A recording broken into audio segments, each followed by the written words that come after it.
Hello everyone, I hope you all doing okay. I'm going to show you how to do a quick fall arrangement, very fast, but it's going to be beautiful and grand. I'm going to be using some greenery from the Dollar Tree, and just a little tip here, when they're all folded from the corners, because that's what usually happens with the Dollar Tree greenery, just use a straightener and just kind of flatten the corners. Do not do it from the plastic apart, just from the leaves, very gently, very fast, and a low setting. And make sure that this is a straightener that you don't use for your hair at all, just for crafting. But I did this for all the greenery. I'm also going to be using this eucalyptus from Dollar Tree as well, very good quality. Make sure that you grab this if you see them.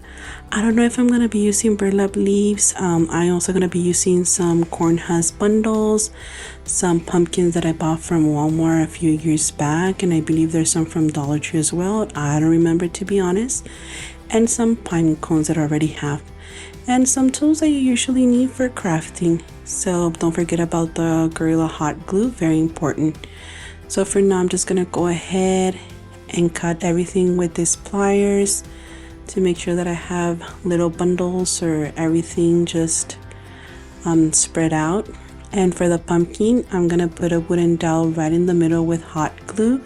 Make sure that it has plenty of glue, and it's gonna sit tall. It's not gonna sit all the way to the bottom because we need space on the bottom for all the greenery that we're gonna add, or for all the fall leaves that we're gonna add. And here, as you can see, the leaves look nice and straight, most of them I believe.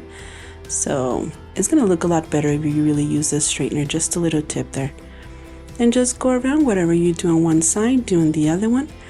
For the corn husk bundles, I'm adding a little wire that was left over from the bundles of greenery that I cut down.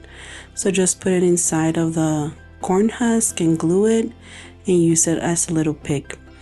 Here I'm adding the pumpkins, the smaller ones on the sides. And they're all different sizes. Just go around them, making sure that they kind of look evened out. The other one I put on the corner, and very simple, very fast. The bottom part, the wooden part, I made that myself out of pine wood that I bought from Lowe's, and it already had some floral foam as well as moss, so it's very simple. Maybe one day I'll show you how to make that, but for now I just came up with this beautiful fall arrangement. And I love the colors, very neutral. It goes with every type of decor. So I hope you all enjoy this. Thank you for watching. Don't forget to comment, subscribe, and I hope you have a nice day. Goodbye.